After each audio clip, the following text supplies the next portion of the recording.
Nas paisagens implacáveis do século XIX no Texas, uma poderosa e temível tribo de guerreiros espalhou terror nos corações de colonos e de tribos nativas americanas rivais, os Comanches. Desde o início do século XVIII até a década de 1870, suas incursões implacáveis e táticas brutais, incluindo escalpelamento e outras formas de mutilação, se tornaram material de pesadelos para aqueles que ousaram cruzar seu caminho. Um lendário chefe Comanche, Quanah Parker, liderou seu povo com determinação feroz e estratégia astuta durante os últimos anos de resistência da tribo contra a expansão para o oeste.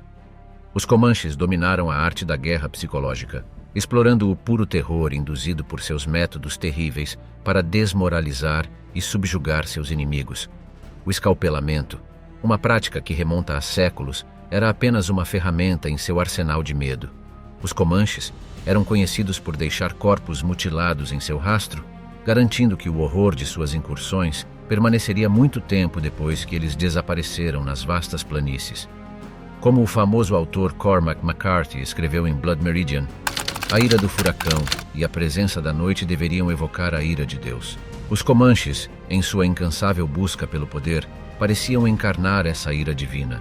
Viaje conosco para o mundo impiedoso das incursões Comanche, onde o medo era uma arma manejada com precisão mortal. Bem-vindo ao Diário de Júlio César. Crônicas Comanche, desvendando o legado do guerreiro. O povo Comanche tem uma história rica e intrincada que remonta às suas origens na região do Grande Bacia da América do Norte. No início do século XVIII, os Comanche haviam migrado para as planícies do sul, uma área que se estende por partes do que hoje é o Texas, Novo México, Oklahoma e Kansas. Esta notável jornada foi impulsionada pela aquisição de cavalos dos colonizadores espanhóis, o que transformou a sociedade deles e os capacitou a se tornarem uma das tribos nativas americanas mais formidáveis da região. A nova mobilidade dos Comanche permitiu que eles adaptassem seus métodos de caça e expandissem seu território, caçando búfalos e se engajando no comércio com outras tribos e colonizadores europeus. À medida que seu poder e influência cresciam, a cultura guerreira do povo Comanche se desenvolveu como uma força a ser considerada. Eles ficaram conhecidos como os Senhores das Planícies, reverenciados por sua habilidade e destreza tanto na batalha quanto na equitação.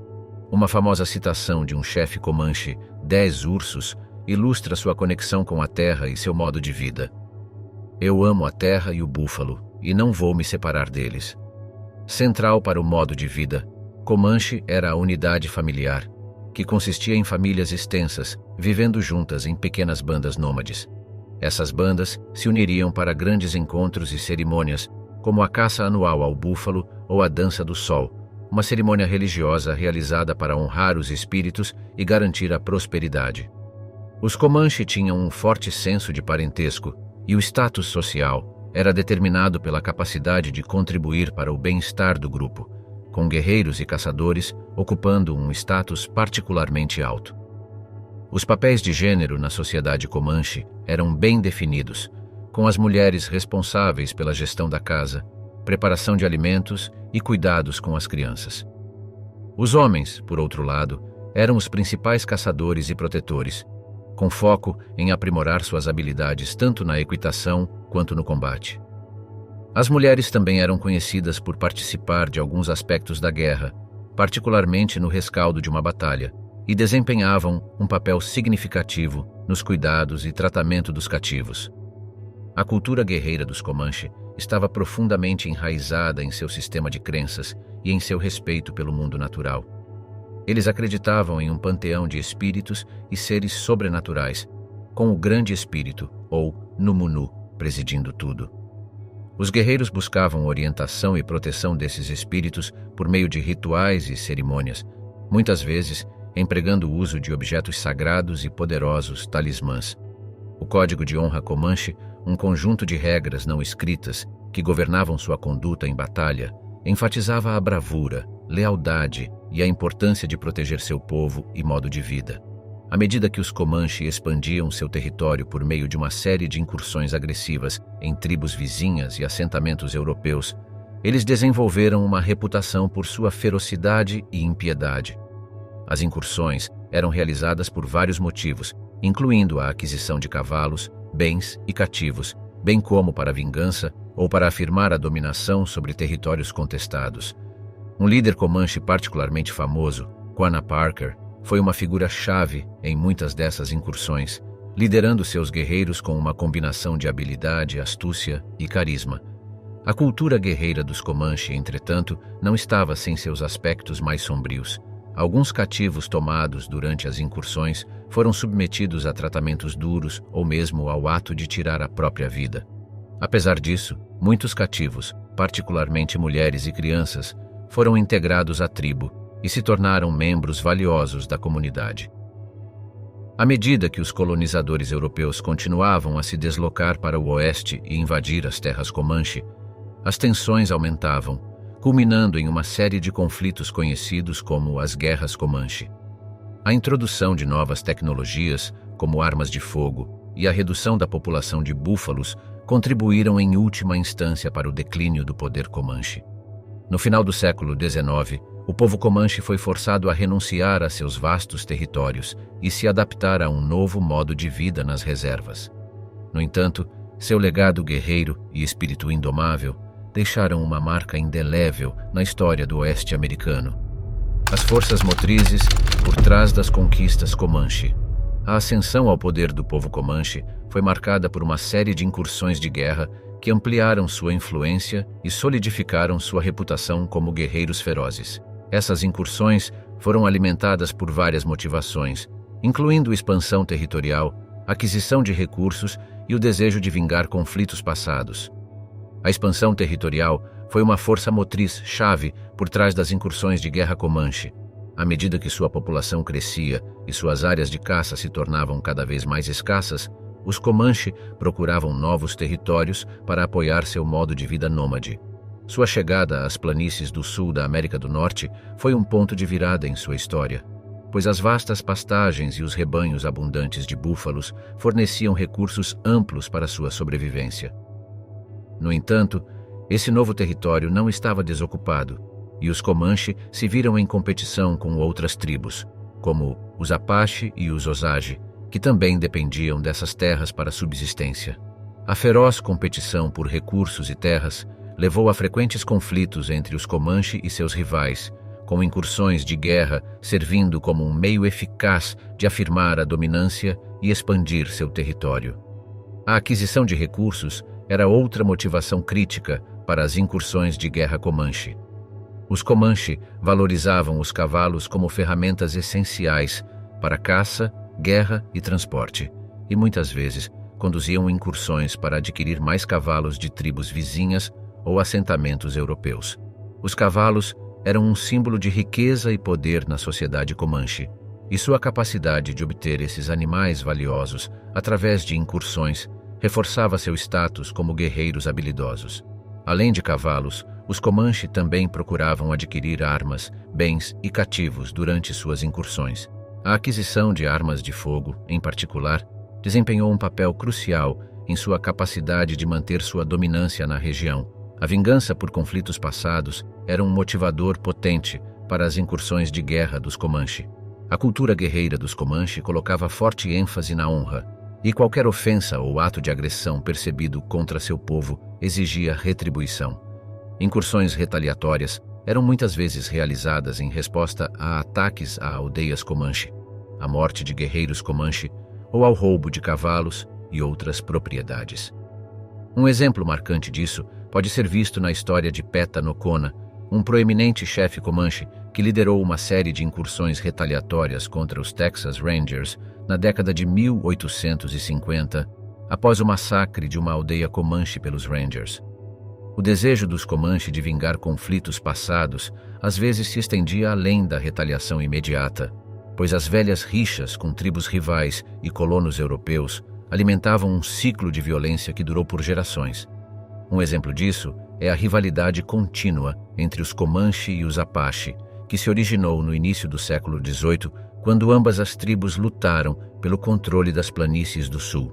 Essa amarga rixa persistiria por décadas, com cada lado procurando se vingar de perdas e humilhações passadas. Cativos Comanche. O destino dos caídos. As incursões de guerra do povo Comanche frequentemente resultavam na captura de prisioneiros, tanto combatentes quanto não combatentes. O tratamento desses cativos variava amplamente, com alguns sendo integrados à tribo e outros submetidos a destinos mais duros. Durante as incursões Comanche, o objetivo principal era frequentemente adquirir recursos valiosos como cavalos, bens e cativos. Combatentes inimigos que eram capturados na batalha eram normalmente subjugados à força, com os Comanche usando sua superior habilidade de equitação e habilidades de combate para dominar seus oponentes. Não combatentes, incluindo mulheres, crianças e idosos, também eram feitos cativos durante as incursões, particularmente quando os Comanche visavam assentamentos ou aldeias de tribos rivais. Após a captura, os prisioneiros eram frequentemente forçados a marchar de volta aos acampamentos Comanche, uma jornada exaustiva e árdua que poderia abranger centenas de milhas. O tratamento dos cativos durante esse tempo dependia de vários fatores, incluindo seu valor percebido para a tribo e as circunstâncias de sua captura. Aqueles que resistiam ou representavam uma ameaça para seus captores poderiam ser submetidos a um tratamento severo, enquanto outros poderiam ser tratados com mais leniência na esperança de promover a cooperação. Uma vez que os cativos chegavam aos acampamentos Comanche, seus destinos eram determinados por um conjunto complexo de fatores sociais e culturais. Mulheres e crianças eram frequentemente vistas como ativos valiosos para a tribo, pois podiam ser integradas à sociedade Comanche, aumentando os números da tribo e contribuindo para sua força. Mulheres capturadas poderiam ser tomadas como esposas por guerreiros Comanche ou adotadas como irmãs ou filhas por outras mulheres na tribo. Esses relacionamentos nem sempre eram forçados e, em alguns casos, as mulheres capturadas formavam laços genuínos com seus captores e optavam por permanecer com a tribo. Da mesma forma, crianças capturadas eram frequentemente adotadas em famílias Comanche e criadas como membros da tribo. Por meio desse processo, as crianças aprenderiam o idioma, os costumes e o modo de vida Comanche, tornando-se eventualmente indistinguíveis de seus captores.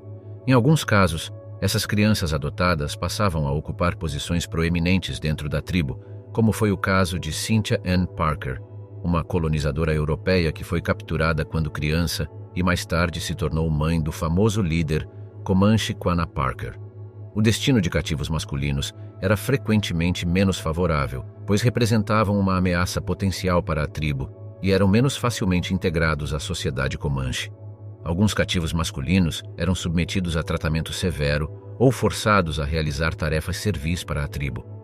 Em certos casos, cativos masculinos que provavam seu valor ou demonstravam habilidades valiosas poderiam receber um grau de aceitação dentro da tribo, embora isso fosse relativamente raro. A escravidão, embora não tão prevalente quanto a adoção, era outro destino possível para os cativos. Esta prática era normalmente reservada para indivíduos considerados inadequados para a adoção, como cativos masculinos adultos ou aqueles que resistiam à integração na tribo. Esses indivíduos eram frequentemente submetidos a tratamento severo e forçados a realizar trabalho servil para seus captores. A percepção de escravidão dos Comanche diferia do conceito europeu, pois era mais fluida e menos rigidamente definida. Escravos poderiam às vezes ganhar sua liberdade através de atos de bravura ou demonstrando lealdade à tribo, embora tais casos fossem relativamente raros. As negociações de resgate eram outro aspecto da experiência cativa na sociedade Comanche. Em alguns casos, os Comanche procuravam trocar seus cativos por bens valiosos, cavalos ou até mesmo outros cativos detidos por tribos rivais ou colonos. Essas negociações eram frequentemente delicadas e prolongadas, com ambos os lados tentando maximizar seus ganhos, minimizando suas perdas. O resultado dessas negociações poderia depender do valor percebido dos cativos ou do relacionamento entre as partes negociadoras. Um exemplo notável de negociações de resgate ocorreu em 1840, quando um grupo de líderes Comanche viajou para a cidade texana de San Antônio para negociar a libertação de vários cativos europeus.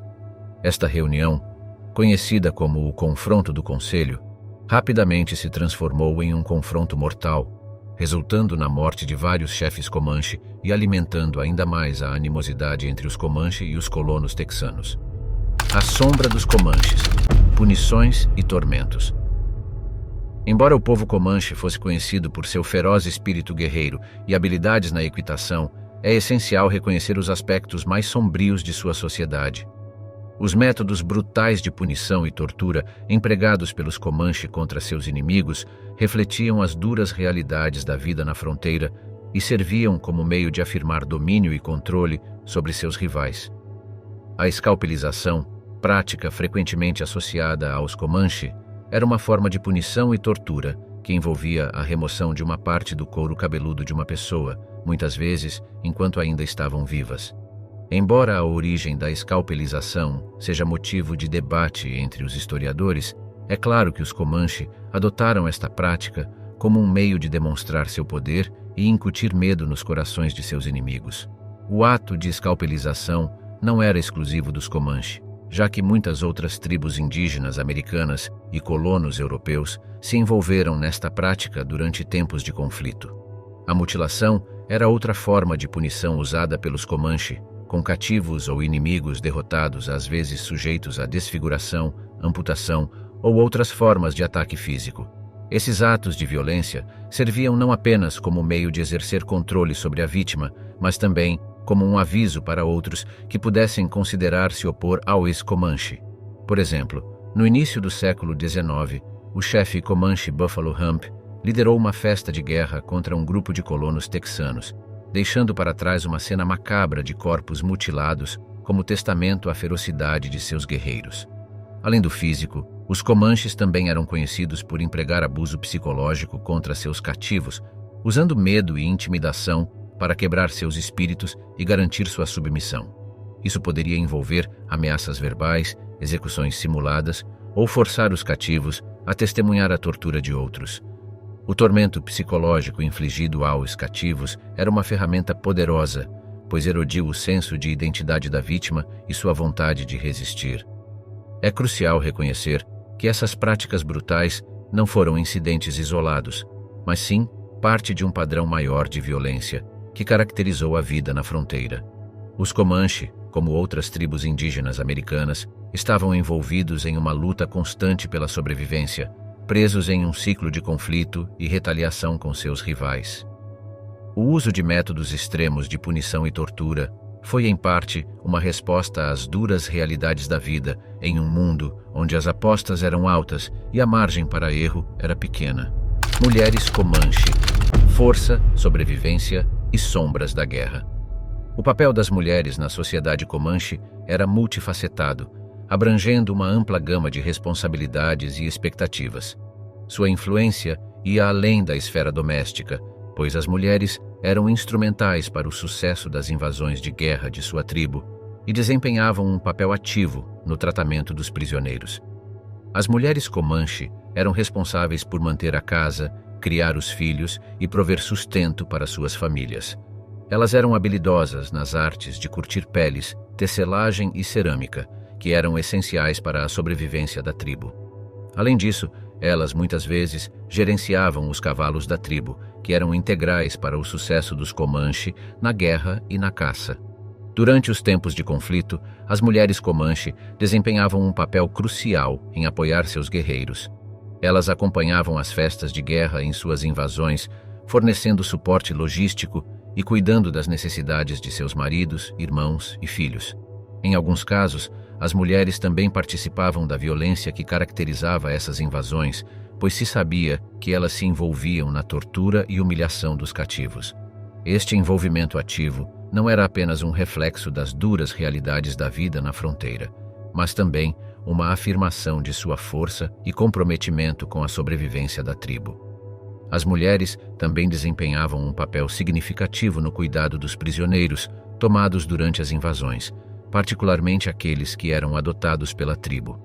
Como já discutimos anteriormente, os cativos eram frequentemente integrados à sociedade Comanche através da adoção, com as mulheres assumindo a responsabilidade de nutrir e ensinar esses novos membros da tribo. Através de seus cuidados e orientação, as mulheres ajudaram a garantir a assimilação bem-sucedida dos cativos, fortalecendo assim a tribo e reforçando seus laços sociais. Embora o papel das mulheres na sociedade Comanche fosse de força e resistência, elas também enfrentavam desafios e perigos únicos como resultado de seu envolvimento nas invasões de guerra da tribo. As mulheres não eram imunes à violência que marcava esses conflitos e muitas vezes eram submetidas às mesmas punições brutais e torturas que seus contrapartes masculinos quando capturadas por tribos inimigas ou colonizadores. Um exemplo de uma mulher Comanche notável é Wekia, a esposa do famoso chefe Comanche Quanah Parker. Wekia era conhecida por sua força e determinação, mesmo diante da adversidade. Durante uma batalha contra o exército dos Estados Unidos, Wekia foi capturada junto com seu filho bebê.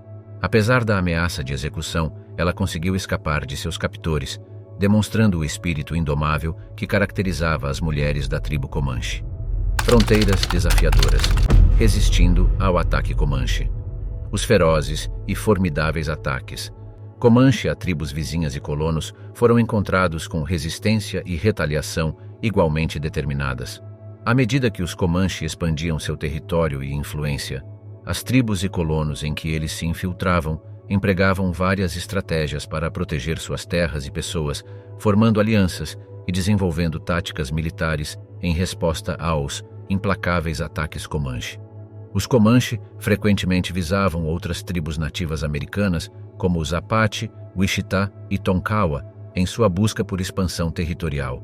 Em resposta, essas tribos formaram alianças entre si, bem como com colonos europeus e o exército dos Estados Unidos, em um esforço para fortalecer suas defesas contra os Comanche. Essas alianças nem sempre eram estáveis, pois as mudanças de lealdade e disputas territoriais muitas vezes levavam a conflitos internos. No entanto, eles forneceram uma medida de unidade e coordenação contra um inimigo comum. Os colonos na fronteira também enfrentavam a ira dos Comanche, pois suas fazendas e comunidades eram alvos principais para as festas de invasão em busca de recursos e cativos. Para proteger suas casas e entes queridos, os colonos estabeleceram assentamentos fortificados e desenvolveram uma rede de comunicação para alertar sobre invasões iminentes. Eles também contavam com a proteção do exército dos Estados Unidos, que estabeleceu uma série de fortalezas ao longo da fronteira para atuar como um amortecedor contra a agressão Comanche. Um caso notável de resistência contra os Comanche ocorreu no ano de 1836, durante a Revolução do Texas. Um grupo de colonos texanos, liderados por James Fanning, foi sitiado por uma força combinada de tropas Comanche e mexicanas na Batalha de Coleto Creek. Apesar de serem muito superados em número e cercados, os colonos lutaram tenazmente, negociando eventualmente uma rendição que lhes permitiu deixar o campo de batalha incólumes. Essa resistência duramente conquistada demonstrou a determinação dos colonos e sua determinação em proteger suas terras e vidas. À medida que colonos e tribos lutavam para defender seu território, eles também procuravam retaliar contra os Comanche. Um exemplo de retaliação ocorreu no ano de 1839, quando um grupo de Texas Rangers, liderado pelo capitão John Jack Coffee Hayes, fez um ataque ousado a uma aldeia Comanche. Hayes e seus homens infiltraram-se na aldeia sob a cobertura da escuridão, lançando um ataque surpresa que resultou na morte de numerosos guerreiros Comanche, bem como na captura de cavalos e suprimentos valiosos. Esta incursão serviu de aviso aos Comanche de que seus inimigos estavam dispostos e capazes de revidar. Outra figura notável na luta contra os Comanche foi o coronel Ranald S. Mackenzie, um oficial do Exército dos Estados Unidos, que liderou várias campanhas bem-sucedidas contra a tribo durante a década de 1870. As táticas inovadoras de Mackenzie e a incansável perseguição aos Comanche lhe renderam o respeito de seus adversários, que o chamavam de "o homem que nunca dorme". Sob a liderança de Mackenzie, o exército dos Estados Unidos infligiu golpes significativos aos Comanche, contribuindo em última instância para seu declínio como uma força dominante nas planícies do sul. Cascos trovejantes e barris fumegantes, a influência europeia na Guerra Comanche. A chegada dos europeus nas Américas trouxe mudanças profundas para a vida dos povos indígenas, incluindo os Comanche. Entre as mais significativas dessas mudanças estavam a introdução de cavalos e armas de fogo, que transformaram as táticas dos Comanche e reforçaram sua reputação como uma tribo temida e poderosa. Este contato europeu alterou a frequência e a escala das incursões de guerra Comanche, pois os recursos recém-adquiridos forneceram-lhes os meios para expandir seu território e influência pelas planícies do sul.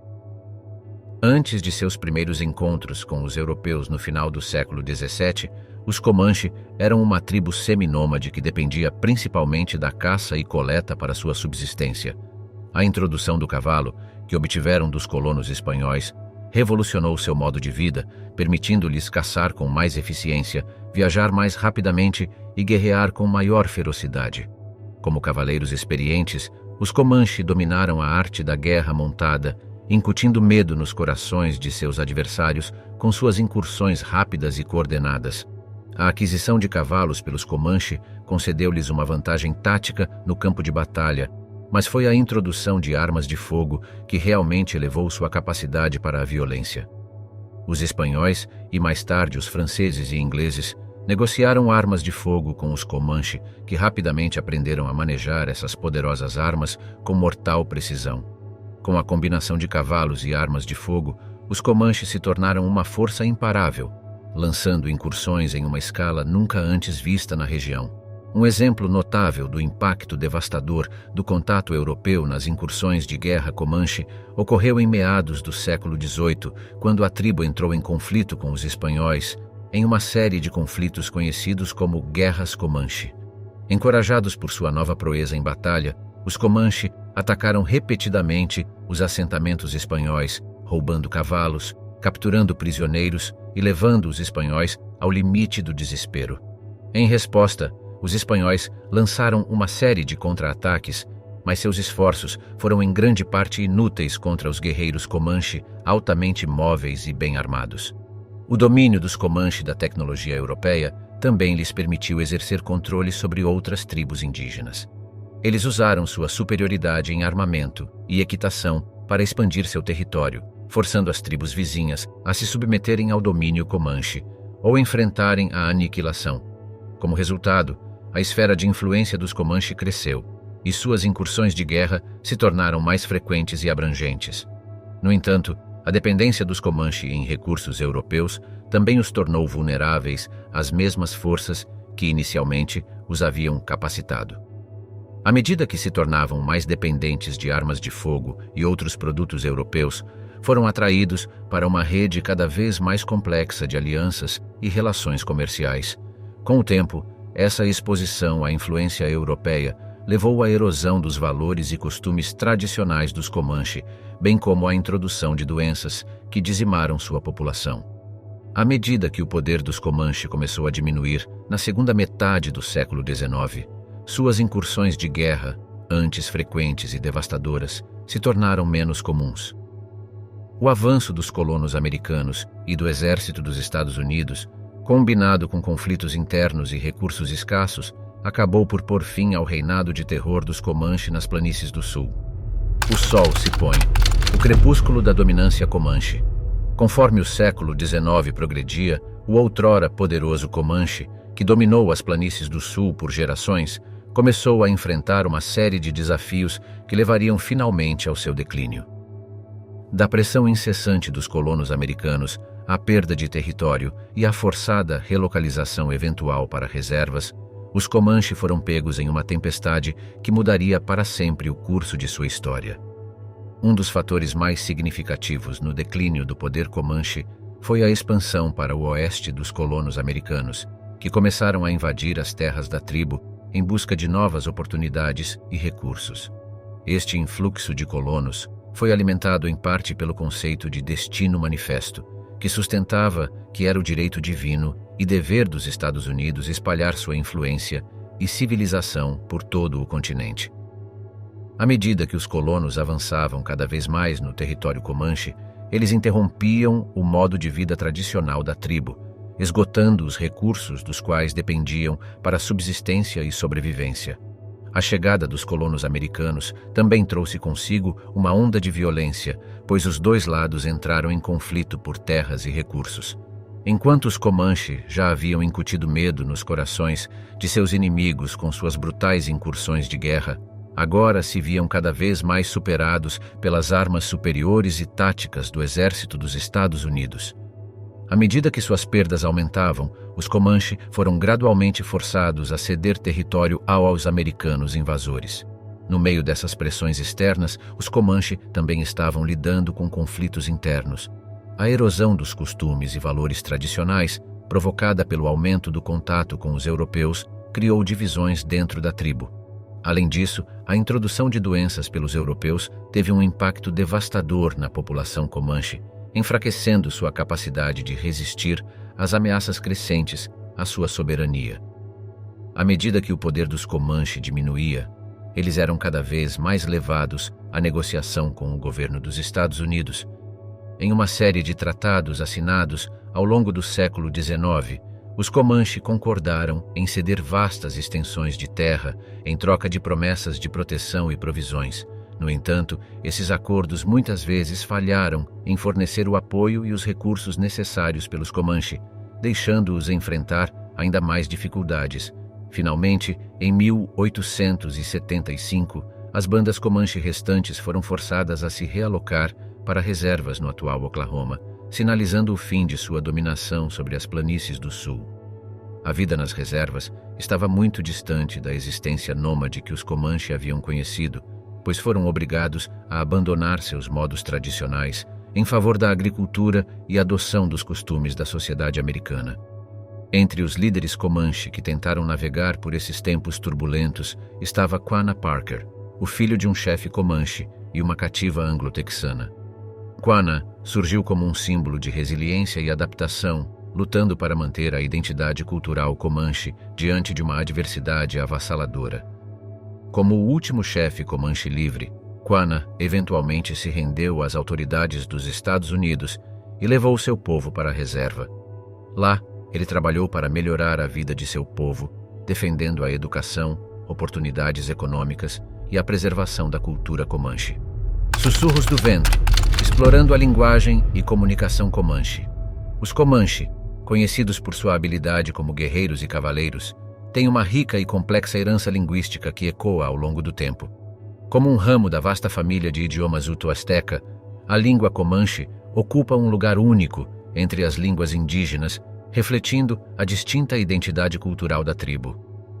Ao longo da história, o povo Comanche viajou longe e amplamente, espalhando sua língua e se adaptando à paisagem linguística das regiões que atravessavam.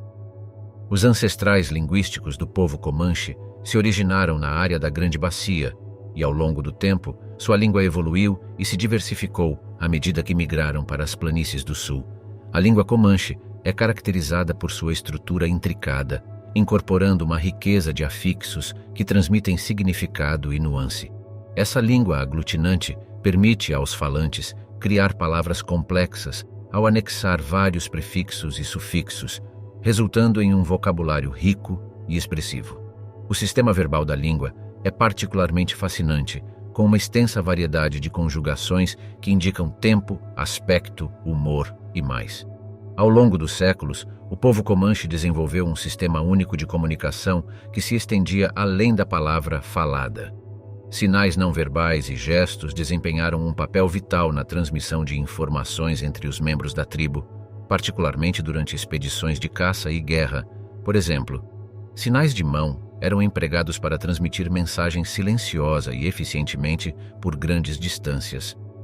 Este modo de comunicação permitia coordenação e furtividade, provando ser inestimável diante do perigo. A linguagem está intrinsecamente conectada à cultura e identidade do povo Comanche. Sua tradição oral é um testemunho disso, já que a tribo dependia de contar histórias para preservar sua história, valores e crenças. Os mais velhos passavam para as gerações mais jovens histórias de heróis, batalhas e seres sobrenaturais, tecendo uma vibrante tapeçaria de memória coletiva. O povo Comanche também desenvolveu uma forma poética conhecida como Canção da Pradaria. Essas composições melódicas celebravam a beleza da natureza, a força de seus guerreiros e as virtudes de sua sociedade. As melodias assombrosas das canções da pradaria ecoaram pelas planícies por gerações, um testemunho do espírito duradouro do povo Comanche. A chegada dos colonos europeus trouxe novas influências linguísticas para o povo Comanche. À medida que se engajavam em comércio e diplomacia com várias potências europeias, os Comanche adaptavam sua língua para acomodar novas palavras e conceitos. Esta troca linguística resultou em uma fascinante fusão de vocabulário Comanche e europeu, refletindo a natureza dinâmica e sempre em mudança da comunicação humana. Na era moderna, a língua Comanche enfrenta os desafios da globalização e da assimilação cultural. Com menos de 1.000 falantes fluentes restantes, estão em andamento esforços para preservar e revitalizar a língua para as futuras gerações. A nação Comanche iniciou vários programas de línguas, fornecendo recursos e materiais educacionais para ensinar os membros mais jovens da tribo. Esses esforços são vitais para garantir que a língua Comanche, um tesouro de história e cultura, perdure e floresça. Ecos das planícies. Os Comanche no reino da cultura popular. A vasta e fascinante história do povo Comanche cativou a imaginação de inúmeros artistas, escritores e cineastas, tecendo uma complexa teia de representações no reino da cultura popular. Através de vários meios, como literatura, cinema e arte, a tribo Comanche foi imortalizada, moldando a percepção e compreensão pública de sua história e cultura. Uma das primeiras representações dos Comanche na literatura pode ser rastreada até o século XIX, quando histórias de sua bravura e proeza, como guerreiros, cativaram públicos por todos os Estados Unidos. Escritores como Zane Grey, em seu romance The Thundering Herd, A Manada Trovejante, retrataram os Comanche como habilidosos cavaleiros e adversários ferozes, pintando um vívido retrato da vida nas planícies. Essas representações, embora baseadas em relatos históricos, frequentemente simplificavam as complexidades da cultura Comanche, projetando-os tanto como heróis quanto vilões aos olhos dos leitores. No reino do cinema, a tribo Comanche foi destaque em vários filmes western, um gênero que dominou o cinema americano por décadas. Talvez uma das representações mais conhecidas do povo Comanche no cinema seja o clássico de 1956 de John Ford, The Searchers, Rastros de Ódio, estrelado por John Wayne. O filme, que gira em torno da busca por uma menina sequestrada pelos Comanche, foi elogiado por sua deslumbrante cinematografia e performances poderosas. No entanto, o filme também foi criticado por perpetuar estereótipos e apresentar uma visão unidimensional do povo Comanche. Outra representação notável dos Comanche no cinema é o filme de 2012, The Lone Ranger, O Cavaleiro Solitário, que apresenta o personagem Tonto, um ajudante Comanche fictício interpretado por Johnny Depp. O filme gerou controvérsia sobre sua representação dos nativos americanos, particularmente com a interpretação de Depp de Tonto. Críticos argumentaram que o personagem perpetuou estereótipos prejudiciais e não conseguiu representar autenticamente a cultura Comanche. No mundo da arte, o povo Comanche tem sido um assunto de fascinação para pintores e ilustradores que se esforçaram para capturar a essência de sua cultura em tela. Artistas como George Catlin e Charles Russell documentaram o modo de vida Comanche nos séculos XIX e XX, oferecendo vislumbres de seus costumes e tradições. Essas representações artísticas, embora visualmente deslumbrantes, frequentemente romantizavam o povo Comanche, contribuindo para uma narrativa maior que simplifica suas experiências e ignora suas lutas. Nos últimos anos, tem havido um crescente movimento para desafiar e reavaliar essas representações, com artistas, escritores e cineastas se esforçando para apresentar representações mais autênticas e precisas do povo Comanche. Esta mudança na cultura popular é vital para fomentar uma compreensão mais profunda da rica história e cultura da tribo, permitindo que suas histórias sejam contadas com o respeito e a complexidade que merecem. Enquanto viajamos pelo intrigante e complexo mundo do povo Comanche, descobrimos um rico mosaico de sua história, cultura e as inúmeras maneiras pelas quais foram imortalizados na cultura popular. Os ecos de seu legado continuam a reverberar através do tempo, servindo como um testemunho de sua resiliência e adaptabilidade diante da adversidade. Deixamos você com uma citação instigante do estimado chefe Comanche Ten Bears, que uma vez disse: "Meu povo nunca traçou uma linha entre seu coração e os corações de outras pessoas."